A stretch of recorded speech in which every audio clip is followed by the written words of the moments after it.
So this is breakout session number 2. Our topic is designing assessments that show competence. I saw that there was another session in the conference that had this same beginning part of this, the show don't tell. So I think this is a trend we're seeing, and I think it's related to a lot of things, including questioning the value of higher education, including the recognition of generative AI in our lives. But we will explain how we came to this conclusion from a slightly different angle, which is our competency-based education angle. So my name is Erin Thomas. I'm a business faculty member at Coastline College. I've been teaching full-time since 2018, teaching part-time since 2009, and I came to academia from a corporate career. And so in the business and management disciplines, which is what I'm responsible for, I have that real-world experience to support what we're teaching in the classrooms. And most of the faculty teaching in our program have similar backgrounds, having come from industry and into academia, or many of our part-timers are currently actively working. It's a nice discipline to be in because we get to really infuse real world tasks and activities and reflect what's happening out there in our work. Sue, I'll let you introduce yourself and the PACE Plus program. I am Sue Stanley. I'm the Interim Director of Online and Distance Learning Programs. I've been with Coastline College for about 2 years, for exactly 2 years, actually. And my background is in instruction and instructional design. Pardon me for my distraction. I was looking at someone who was in the waiting room. The time that I spent at Coastline has been almost completely until I moved into director position, focused on competency-based education and our PACE Plus program. So I was involved in the development as an instructional designer and then oversaw that development as the director of the program. And you can see a QR code here on your screen. If you wanted to learn a little bit more about our program, we are going to just do some very high level introductions to what direct assessment competency-based education is, because it provides the framework for how we ended up doing what we are doing in terms of assessment.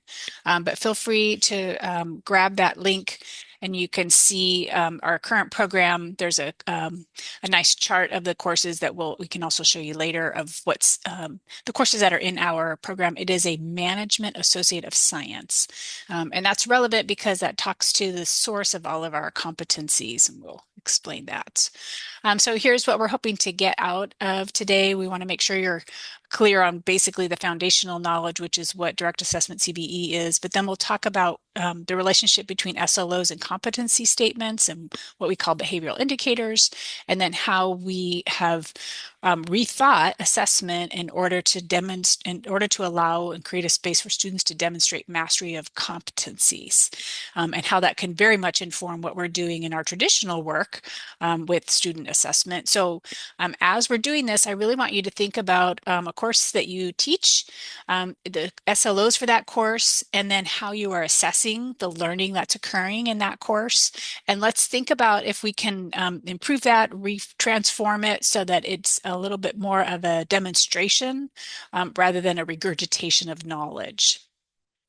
So be thinking about an assignment and a course that you teach that we can use for your brainstorming purposes. Sue. So students earn credit for the way our competency-based program works is that students earn credit by proving what they can do, not by spending time a seat in class. So all of you, I'm sure, are aware that in our traditional program, it's literally hours in session. And in competency-based education, it is only based on what they know. So the time it takes to move through the competency courses because of that will differ for each student. Every single student will be unique in their path or their journey to achieve that competency. Students demonstrate mastery of skills when they are ready. That is hugely important and a very different point of view. The student decides when they are ready to demonstrate their mastery, whether that is in 2 weeks or 2 terms. So students may slow something down that they don't know well. They may speed something up that they have a lot of experience in. Formative assessments are low stakes with multiple opportunities for revision. We purposely, when we started, they were all called formative assessments.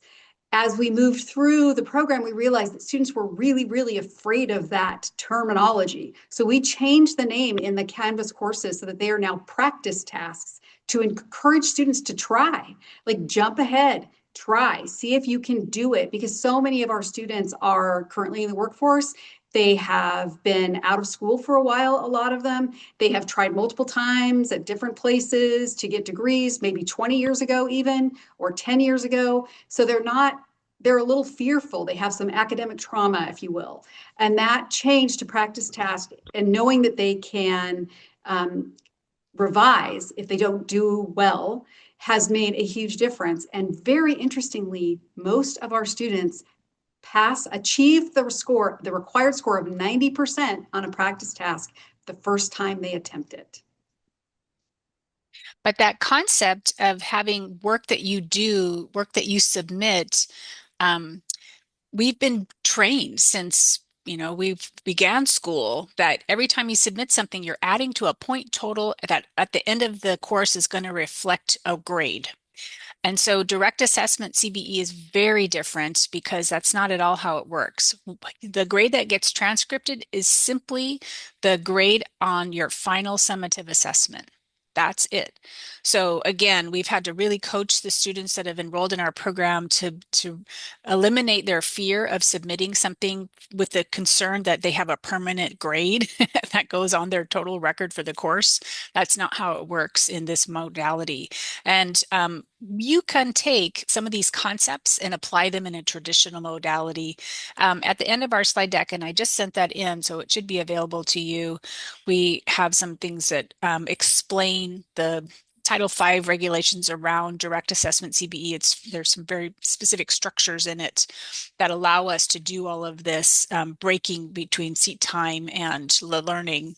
But again, some of the concepts, and that's what we're talking about here, that can be applied in any kind of a class environment. However, we know that there's issues with the way we have traditionally assessed, and I'm sure that if you're here, you're moving away from things like multiple choice assessments to learning that's demonstrated through authentic assessments more likely.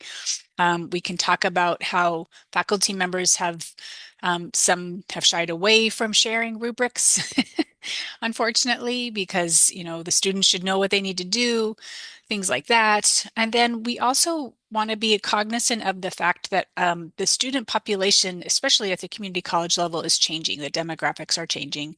They've always had a higher average age, but that's even getting higher for some of us, depending on where we are and what our program is.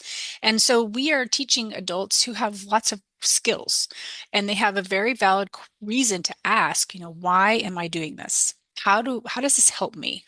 So these are all reasons why we are looking at rethinking our assessments. And again, this is what we've done with direct assessment competency-based education. You can do this, however, in the courseworks that you have, even if it's in a traditional modality. And so what that means is we should be asking students to demonstrate something that they would need to be doing in the workplace in a meaningful way. And that we should be very transparent with our assignment instructions, our rubrics, so how they will be assessed. And then we should really focus on what we do in direct assessment CBE is the student submits something, it's evaluated by faculty. The emphasis is on the feedback rather than the grade. But at the end of the day, the whatever was submitted is assessed as one of three things. You've either totally hit it out of the park, you're considered highly developed on that competency. You've hit the competency, so you're developed, which is in our world 80%. So even that bar is higher than in your traditional coursework, or you're just not there yet. So in our program, if students don't hit what we would translate to in a traditional assignment an 80%, they are asked to resubmit. Again, there's no penalty for that. There's no negative implication of them doing this, and that's why we call them practice tasks. We, in fact, want students to just start, just submit something, see how you do, see where you have questions, and let the faculty give you feedback and coaching so that you can resubmit it and get a little bit closer to either developed or highly developed. So these are all things that are very unique to direct assessment CBE. I just want to make sure that folks don't have any questions about those two different modalities, so traditional instruction versus direct assessment. Any questions on that concept? Our college has been working in this modality for over 5 years, so I sometimes forget what folks are familiar with and what they aren't. But we often have conversations, and we've had them in this symposium in the past, which is what is the relationship between student learning outcomes and competencies? And my argument is that competency statements simply take us to a higher level on Bloom's taxonomy. So when we talk about learning and measuring learning, that's really what students know. But what competencies are attempting to measure is what students can actually do in practice in the real world. And so if you take a traditional Bloom's taxonomy, and this is just one from that I have found and I use, it's right behind me at my desk. I look at it all the time, that many of our assessments tend to focus on the lower end of this range where we're asking students to regurgitate. And I heard in our opening session this morning that that's a concern, right? We know that that's a target for students. It might encourage students to use generative AI if they're simply writing to reflect what we want them to know. So we want to move towards the higher end of Bloom's taxonomy and the kinds of activities we're asking students to do to demonstrate competence. So we might have know and show kinds of activities in our practice tasks because we agree that there is foundational knowledge necessary for many of our ultimate assessments.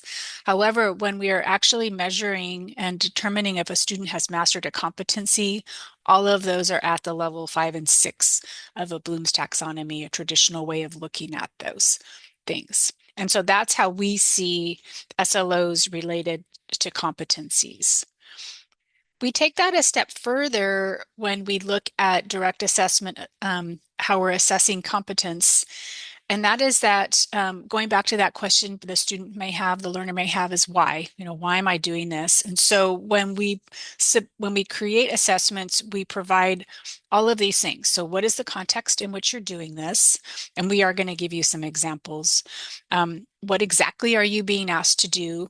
The we have learned that assignment instructions, writing clear, concise, transparent assignment instructions is not just it's an art almost to do it really, really well. And so we spend an awful lot of time in our course designs focusing on just that. So then we say, here's what you need to do. The evidence comes from the student, that's their submission, and then and we also describe what we are expecting them to submit, and then there's the rubric, which is all assessed against.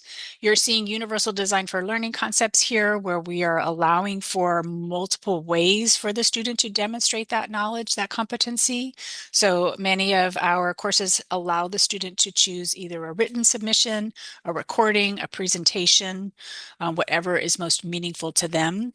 And again, again, our discipline's business, so that's happening in the real world as well. So when they're in the workplace, they could be asked to respond in any of those vehicles. So we think that's realistic to allow them to do that. It's also great practice skills. So that's the framework in which we are designing these summatives. And then again, when we compare that to what we're doing in terms of practice versus actually assessing. And so just to compare them, Sue's going to So one talk a of the little bit things, about. oh, sorry, Erin. One of the things that we worked with faculty on really closely was in looking at how a student would demonstrate those skills. So practice and feedback, multiple submissions expected, each given feedback until 80 or 90% is reached. Submissions do not count toward I stepped on your toes, Erin. I thought we were jumping ahead. This should be you. I apologize. Nope. I've got it down as you, so you're doing good. Okay. The submissions do not count toward a point total. Erin mentioned this before, and I think that it's a really, really important thing for students to understand. And has been for every student a rather heavy lift to get them over that idea, which is you can submit that practice task with no impact on your final grade. You can complete every single activity in the course, most of which are optional, without any impact on your final grade. Get the feedback, make adjustments, learn what you need to learn so that when you do reach that summative assessment, then that score, which does count, you have had a ton of practice and experience and are confident that you can achieve what you need to achieve on that particular assignment. Supplemental resources are recommended if the students don't pass the formative assessment. So if they do that practice task and they don't succeed the first time, then they are supported with a lot more information within the course itself that they can go to learn what they need to learn, along with coaching from the teaching faculty that's assigned to the course.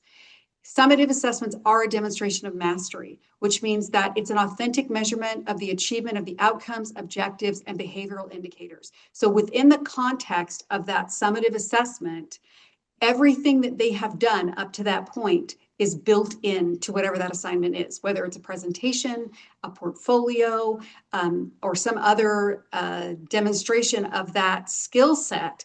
They have practiced every single part of that before they got to the summative, and the summative reflects everything that they have done. There's no outliers as, oh, I did all of this work, or I read this book, or I read this article, and it had nothing to do with what I was supposed to learn in the end. Everything is connected and supported. And a great analogy for the way our courses are set up, we have 2 faculty members in each course. One is teaching faculty, one is assessor faculty. The assessor faculty looks at nothing but the summative assessments. The teaching faculty walks students through every single activity, any questions they have, grades their practice tasks or their formative assessments. And a great analogy for that, which was actually brought to us by one of our faculty members who was going through DA-CBE training, is that it's like the coach in gymnastics. They work with the student or the gymnast every single day, perfecting skills, practicing what they need to practice to get them to the high score and what their expectations are so that they can succeed when they get to a competition. Once they get to a competition, there's the only feedback from the coach is what they did well, what they didn't do well, but the score itself is delivered by the judge. And our assessor faculty is basically the judge in that sense, in that they only look at this culminating activity, this last task, and they give feedback on that. So before we go on to the next slide, which is talking about equity, I wanted to speak to Janie's example. So she says that an SLO might read perform a client intake, initial counseling, patient education, and referral, according to the CHW scope of practice. So what we would do in a direct assessment CBE world would be I saw 4 pieces there. And so you would have 4 practice tasks or 4 formative elements where a learner would submit how they're doing a client intake. They'd get some feedback on that. They would do the same thing with initial counseling, same thing with patient education, and then that would be bundled together as a portfolio for submission as a final summative assessment. That portfolio would be evaluated by someone other than the person that was coaching them through the creation of those 4 elements. So you can do this. You can take these same concepts and apply them in your existing courses, even if you don't have the role breakup that we have in direct assessment CBE. And also in that particular example, you could also set it up so that the student actually has to meet. In our program, we use a program called Mursion, where the students actually deal with an AI generated, there's an actor behind an avatar, and they could actually meet with a patient or a client and go through each of those steps and create the written work that would follow based on their interaction with the avatar, so that they demonstrate that not only can they do it in writing, create a portfolio, but they could also meet with a live person and create that same material to demonstrate that they can do it in that setting. And we're going to show you one of those so you can see it. What that looks like, yeah. So to be equity-minded design principles were core to how we looked at each of these things. Transparent expectations. That seems like a very straightforward thing. But as Erin mentioned earlier, for some of our faculty, it's not. We literally had a faculty member in one of our disciplines that came back and said, do we have to show the students the rubric? Because if they see the rubric, they'll know exactly what to do. And for most of us, that's kind of like, yes, exactly. But for some faculty who come from a very traditional background, they don't, you know, I know an A when I see it. They like that sort of secretive control. And that is another heavy lift for some of our faculty. So authentic context, just like in the example that we just gave, what makes that assessment authentic? What is the most authentic way we can deliver that assessment? And how do we do that in a way that is reasonable and also demonstrative? In other words, we can actually do it and the student can actually succeed at doing it. We haven't created something that's too nebulous for them to actually do that, but it's very clear what is expected and how they would accomplish that goal. And there are multiple ways to demonstrate learning. We gave two examples of how you would accomplish the exact same thing, a portfolio or an actual interaction. And what is best in context for that course, that discipline, that behavioral indicator or SLO? How do we meet that goal? And can we do it in more than one way? And where we can do it in more than one way, even in the summative assessments, the students are said, you can do this or you can do this. They have options within that summative assessment. And there is always very clear evaluation criteria. It's very clear upfront what students have to do to achieve mastery, or in our case, mastery plus. That's how we divide it, which would be an A or a B in the course, which is what is required for DA CBE courses to move on. And that's a California Education Code requirement, by the way, not anything we enforced. However, our business advisory board was thrilled to know that graduates of the program might have done something better than just a C average when they come to their workplace. Exactly. So two of the competencies that we use, we have an influence course, which is a communication course on how to influence people. It's mapped to our Introduction to Leadership course, and it uses the Mursion summative assessment. And that's that assessment that I just mentioned that uses an avatar with an actor behind it to actually engage with the student, where the student can demonstrate that skill of how well they can influence a group of people. Another example is our Financial Acumen 2 competency, which is mapped to a personal finance course. And in that case, the most successful way for us to evaluate whether the students understood the content was to create a portfolio of the work that they have done to develop that personal finance, their goals, and show that they understand how that they would set goals and meet those goals in a financial context. Our next, so the influence competency definition is this: I can direct, persuade, and motivate others such that all parties feel valued and respected. I can change my style to direct, collaborate with, or empower team members as the situation requires. I can establish a personal power base built on knowledge, fairness, and effective communication. So that is the competency that we are trying to give students an opportunity to show that they have met. And I'll just quickly say that in our systems, again, as dictated by state education codes, learners will graduate after they've completed this course. They will have a management course transcripted with 3 units on their traditional college transcript, but they will also have a competency transcript, which will include this language. So we've had to do what we call a mapping between our curriculum, our traditional curriculum, and the competencies. That wasn't too hard, but I'll share that these competencies, because we started with a degree in management, we partnered with an organization called OSI, or Organization Systems International, and they've done decades and decades of research into what competencies leaders actually demonstrate in the workplace. And they have a list of 41 competencies, including things like influence, financial acumen, communicativeness, you name it. And we narrowed that down with input from our advisory board and with employer surveys to 17 competencies. And those 17 competencies drove our curriculum. So we didn't tell the students what should be in the degree. We created the degree backwards from the competencies that came from the Polaris leadership model. So in order to accomplish meeting that competency, they were broken up into very specific behavioral indicators. So for influence, those behavioral indicators are communicates needed formal and informal agendas clearly and effectively, gains respect, i.e. garners influence through open, honest, and fair treatment of others, is responsive, gains admiration, i.e. influence through acknowledging requests quickly, listening attentively, fulfilling assignments completely, practices what they preach, walks the talk, keeps promises, leads purposeful discussions that embrace diverse viewpoints, applies empowerment tactics and engagement methods to foster participation, motivation, and a sense of belonging among team members, does their homework, is well prepared when attempting to influence. And there's a couple of things about that I want to talk to before we see the example that we're going to show you.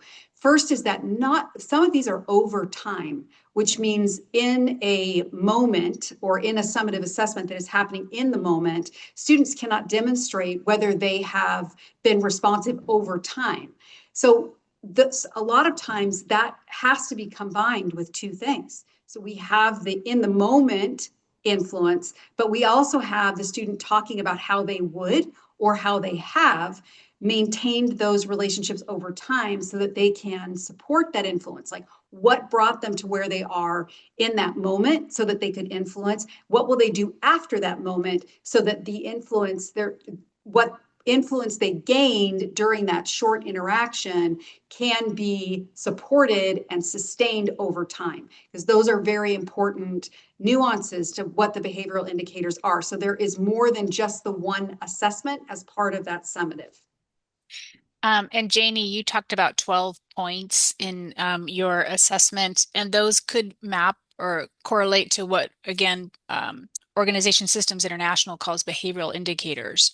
And so when we measure and we use the Canvas outcomes function, it is these actual behavioral indicators that are assessed through the different elements of the portfolio.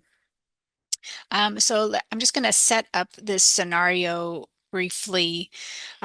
What you're seeing is one of our advisory board members who, without hardly any preparation, agreed to just jump into one of these immersion simulations with very little preparation. She did great. But this would be the summative assessment that assessor faculty would grade, which is a recording. It's a recording of an interaction between a live learner and virtual avatars that are being played by an actor. So a single person is acting out the roles of three different people. The learner gets background on each of the three people. In this particular case, there's three people, so that the learner should theoretically be prepared to interact with each one of those. The scenario here is that the company is moving from a traditional 8 to 5 customer service model to a 6 a.m. to 9 p.m.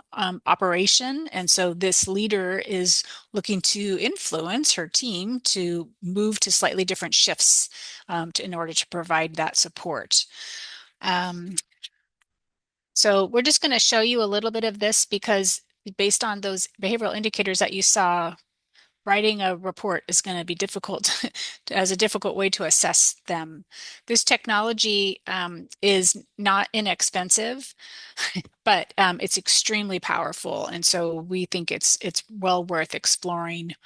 I'm going to start sort of in the middle, and I might jump around a little so that you can see how this is our person who was on our advisory board, Sandra, who is our learner, is having to react to what she's actually seeing in the room, as you will, the virtual room. So, Hi, team. Hey. Hi, how's it going? Good. How's everybody doing this morning? All right. I'm good. I'm good, thanks. Yeah. Um, I appreciate you guys taking time out of your schedule to come meet with me. Wanted to let you know that we've had a few little changes in regards to scheduling, and wanted to first of all make you aware of those changes, and wanted to give you guys the opportunity to figure out if you want to participate in some of those changes. Uh, So, Yep. No, sorry, go ahead. Okay. So Gabe, that's you, Yeah, right? yep. Hi, Gabe. I know you've worked at the company for the opportunity to start early at 6 o'clock in the morning. So really it's just an extension of operating hours, but obviously that would impact everybody's schedule. Um, what So really the purpose of the meeting today is to encourage you to think about what that might mean for your schedules. I know you have obligations outside of work, but want to give you the opportunity to see if changing your work schedule would be of interest. So I just wanted to point out a few things there. One is that the learner did know a little bit about each of the team members here and so could speak to them. But then she in real time was going to need to react to the fact that two of these folks crossed their arms and were definitely indicating that they're not super on board with this idea of starting at 6 a.m. or working till 9 p.m. And so it continues on for quite a while. Um, Another thing, another image to show you is we've got a person over here who's fully checked out, right? Who's looking away, and that person, that avatar looks away for quite a bit of the time of this particular simulation. And so one of the tests is, can our learner re-engage that person? Because to have influence, you really have to have someone's attention. So any questions on that simulation and how it works? Again, it's not inexpensive technology. We have 3 or 4 of these in the overall program, which is a traditional 60-unit program. They are very purposefully placed in locations where that interaction is crucial so that we can truly assess what's happening in real time with the learner and see how they are reacting. Yes, Janie. Thanks for taking my question. Um, I wondered, quite often with AI, there's a lot of built-in racial and other bias, gender bias.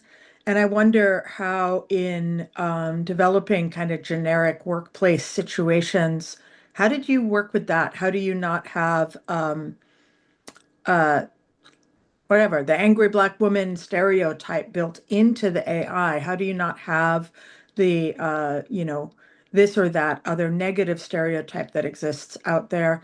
And how do you adapt to, I think you're in Southern California, cultural aspects of the particular community that you're working in? Right. So I just want to be really clear. This is not an AI generated simulation. This is an actor, a person who is performing the roles of all of those three employees, if you will, using software and using voice adjustment software to play those different roles. And they are And scripted. the, Sorry, Erin. I want to make there's sure that that's clear. They are scripted. They were put together by instructional designers. We worked very closely with CBIN and with Mursion. So they don't respond to what the student says. It's pre-scripted what people will say. Well, they do respond, but there's sort of a boundary, and they call it hits or misses, right? So if the learner really is on the right track, then they would count that as a hit. And then if they're like we considered it a miss when our learner did not re-engage that third employee who was staring out. So that she missed that opportunity to re-engage that employee. And so that would be recorded in the rubric. But yes, there are definite boundaries about what can be said by each of those avatars by the Yeah. actor. And also literally the way the actor will respond. So because the back end of this is a very extensive document where it says if the learner does this, then the avatar will respond in this way. So that decision to look away was actually part of a miss response. So it wasn't a big miss because only one of them did it. But earlier, we didn't get to the place where all three of them were sitting like this with their arms folded.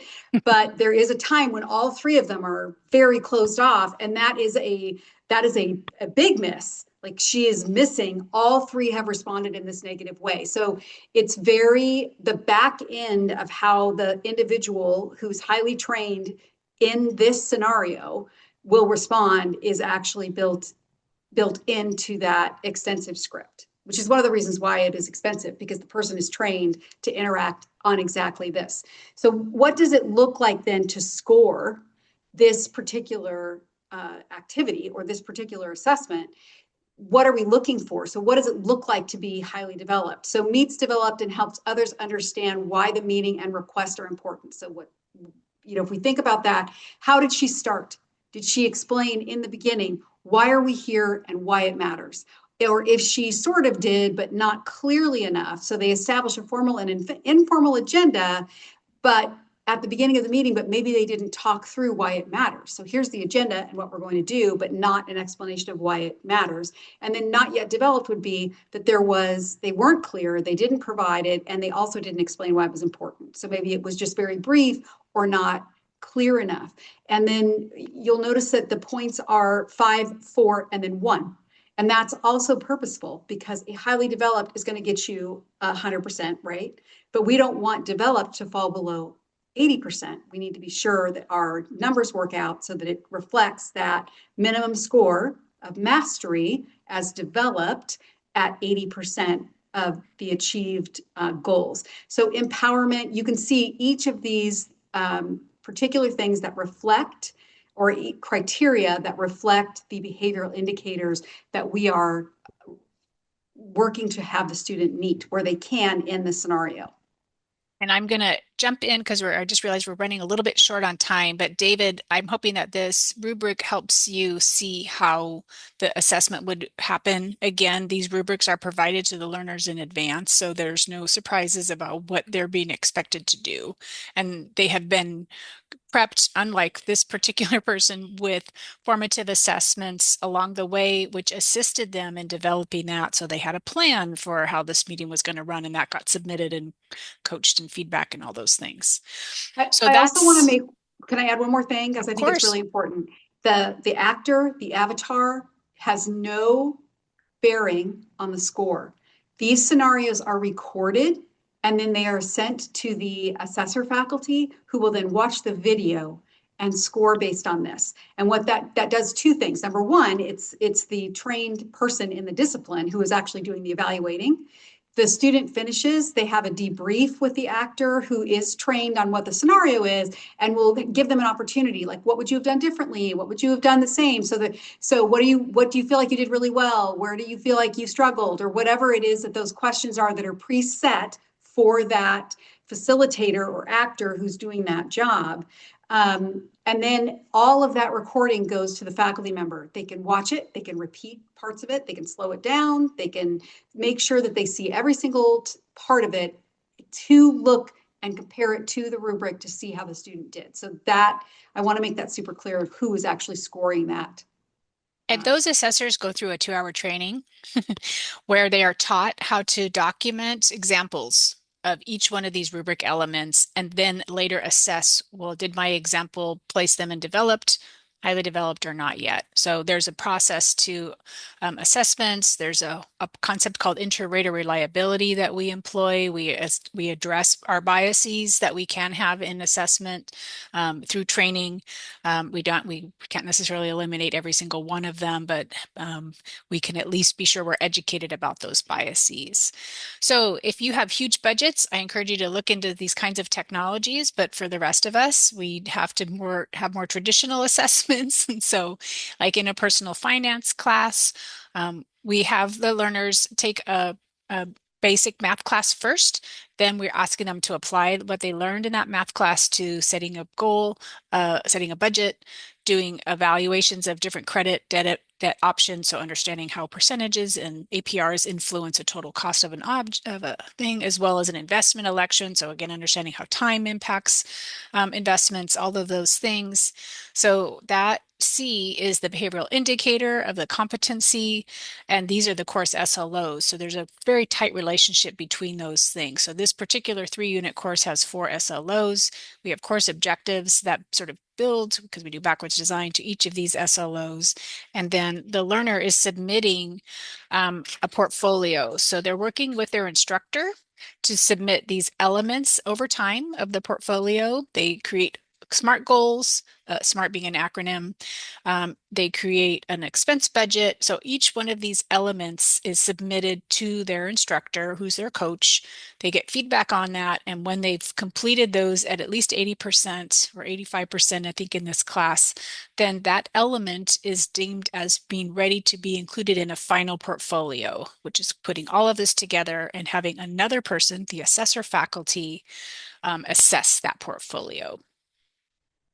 Just a few more other examples of things that have changed as we've adopted these courses to delivery in this modality.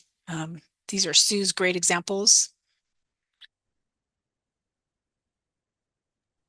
So what would the before be? So before we would write a paper on leadership theory. That's what we would expect the students to do. After, we would lead a team meeting simulation and receive feedback.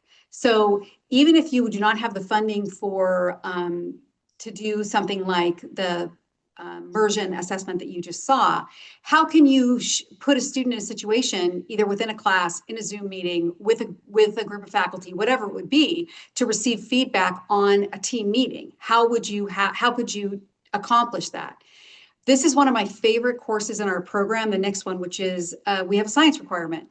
And so to fulfill that science requirement, we are using a geology course. So before, a student would have completed a multiple choice test on geological formations. As a part of this program, the actual summative assessment is to analyze the geology of multiple locations and create a presentation about the best choice for building a new structure for a city council. Why it's a good choice, why it's not a good choice. It's amazing bundling geology, the science, within the context that a student might run into in business, or in this case, it's a municipality, but using that same sort of broad thinking about how a student would actually show they understand geology and also apply it to a business context. So just taking away some things that you can do for the assessments in your programs and courses is starting with, this is very much backwards design and UDL. What is the skill and what should the student be able to do? Then how would they demonstrate that to you? And then how would you assess that?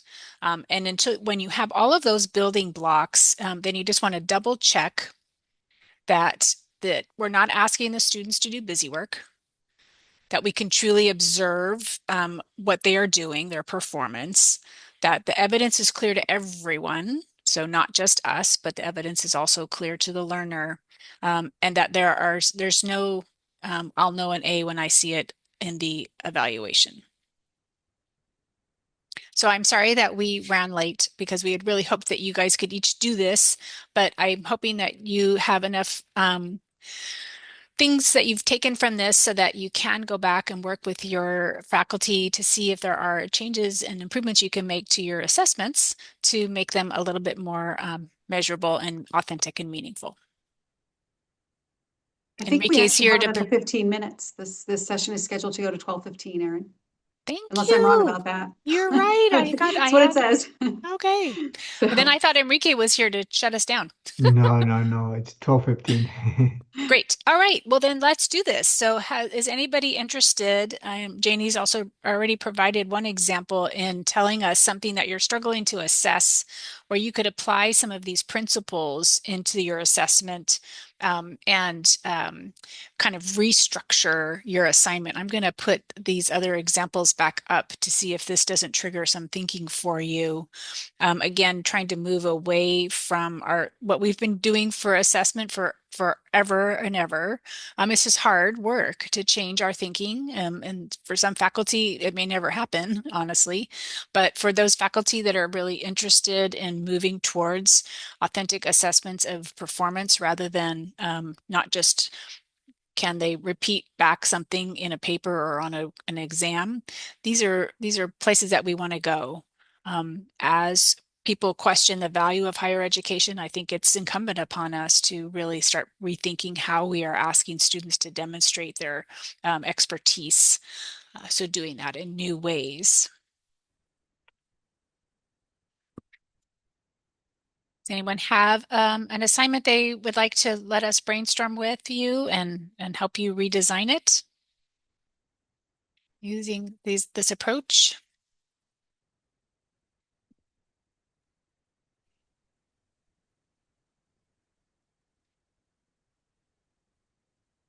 We had a question about the payment for our immersion technology, the funding for the immersion technology, and I shared that in the chat that it came from originally we were part of a 4-year collaborative through the state, so it was funded by state grant funds for our direct assessment CBE initiative, and that in going forward we are going to have to carve out some of our Perkins and or strong workforce funding to support payment for that. Ahead of that question, Janie actually posted another, looking at an academic context, so compare systems approach to protecting public health from an individual or medical approach. Sometimes it's harder to make observable and authentic. So if we were to looking at an academic, so I think the geology example is a great one for that because it's very practical, but it's also not necessarily something that many students run into in context. So how do you put that into context? So if we look at something like written communication or English 100, which is one of our level 1 projects, we have a writing requirement that has to be done. How do you take that and make that authentic? Does anybody have any suggestions for how they would take, say, writing a paper where the student actually has to show written communication skill into a kind of an assignment that would meet that goal, but also put it in a context that is more relatable to the real world or business? Any ideas on that?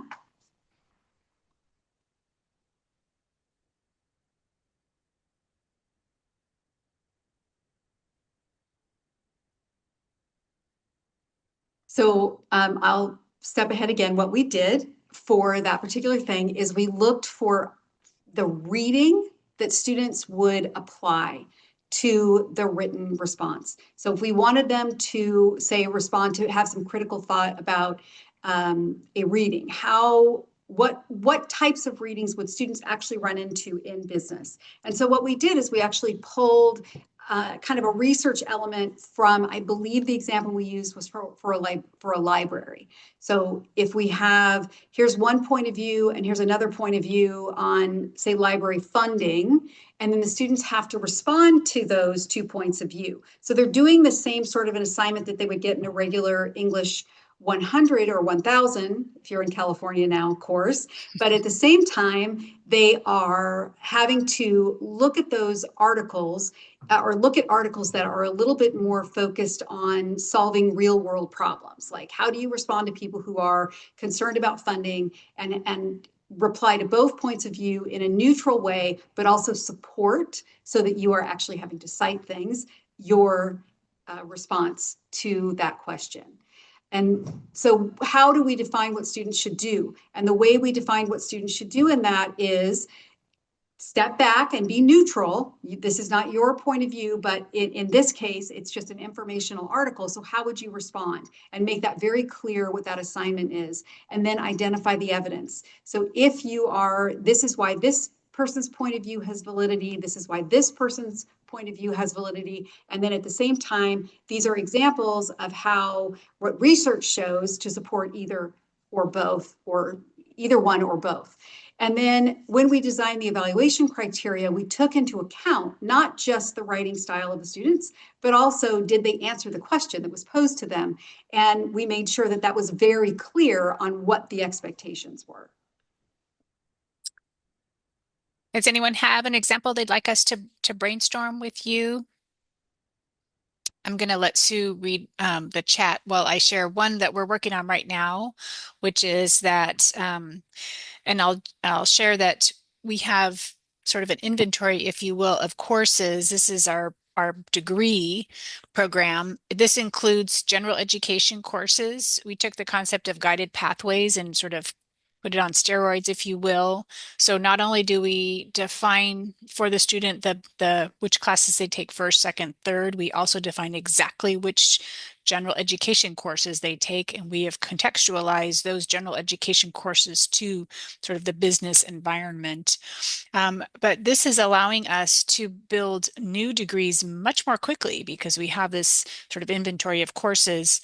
We're building a couple of new degrees which require a business law class. And so for the business law class, we've identified 4 major areas of business law that the learners really need to demonstrate a competency with.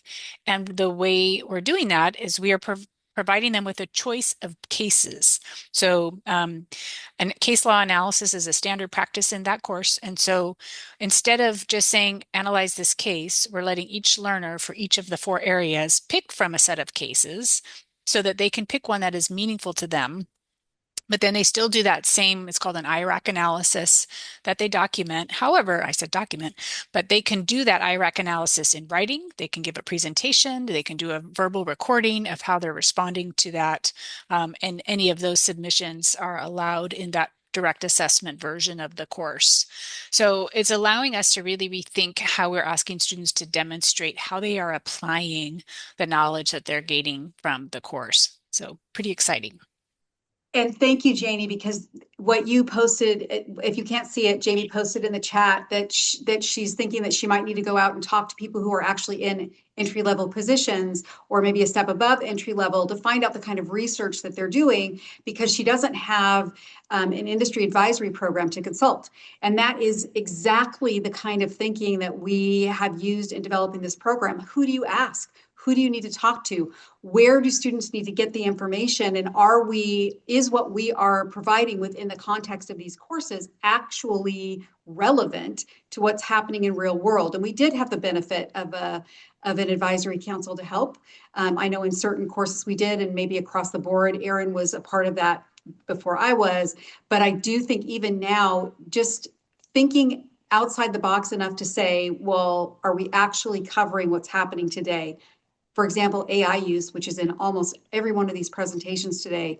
How much AI are they using to do that research? Where are they drawing that from? And is that impactful on what you're teaching students to do and how you're asking students to review or write about the material that you're presenting in context? So I don't know what disciplines we have represented here, but we'd be happy to brainstorm with you on how it might work for you. Enrique. Quick question is uh, your CTE field, your career technical education programs are basically on CBE. So to date, we have a single degree. We will have 10 by next fall, combinations of, we'll have 4 degrees and 6 certificates, and they happen to all be in the career education space. Okay. However, because we have successfully included general education coursework in the program, I challenge our teams, our faculty to broaden that. One of the interesting things that you can see from this degree when we designed it from the industry competencies, you can see that there's 3 required communication studies courses in this degree. And I wonder how many of us business faculty have 3 different required communication studies courses in our management or business degrees. I doubt it's very many. But like I said, this work has been done, and now my Comm Studies department chair is looking to create a communication studies degree in a CBE modality because he's already got several classes completed. He only needs to add a few more in order to offer that. And again, we're talking about learners who may enter our programs with a lot of knowledge. And why hold them back if they're presenting it as a matter of their position? Let's let them demonstrate that quickly, get that class on their transcript, and move on to the next thing that they need to learn. And last question, I like your guided pathways type of framework. You guys use badging too, along with the Yes, I have lots of opinions about badging. okay. We use So badging you use just to badge, okay. We use Canvas badges simply to help the learner kind of know where they are in the program. Um, it's a pathway visually for Hmm. them. My issue with badging is that if everyone is defining individually what the value of that badge is, how would an employer know Yeah. the value of that badge? Because it's so I'm hopeful, but not going to hold my breath for the day when there's some more consistency in definitions of badges and what they actually mean. Thank you. And one more last question, and I'll let you go. So do we need to turn around, flip our institutions upside down, for CBE? So for CBE, no. So competency-based education as a concept is something I encourage all of us to be exploring. If you would like to offer a direct assessment program where you have split the concept of seat time from learning, that does require quite a bit of work for an institution because it changes how you schedule, it changes how you load faculty, it changes how you do financial aid. It is a heavy lift. It took us 4 years to get there. And there were 8 colleges that started the journey with us, and only about 4 of us have actually gotten to it. So it takes a lot of institutional grit to make all those things work and support our students. But again, I personally feel like we have a mandate. We owe it to students. We know there's something called a paper ceiling. Sue was just talking recently with a student who's stuck in his career pathway because he doesn't have a degree, and this person's highly skilled. They just don't have the paper. So we owe it to society to provide pathways, in my opinion, for these learners to get that paper that they need in order to progress in their careers and in their lifetime earnings. Thank you, Erin. Thank you, Sue, for your wonderful presentation. Thank you. Thanks, everyone. We'll stick around for a minute or two if you have any questions. Otherwise, we thank you for your time today and enjoy your lunch or dinner, depending on where you are in the world. Thank you for Thank being you. here.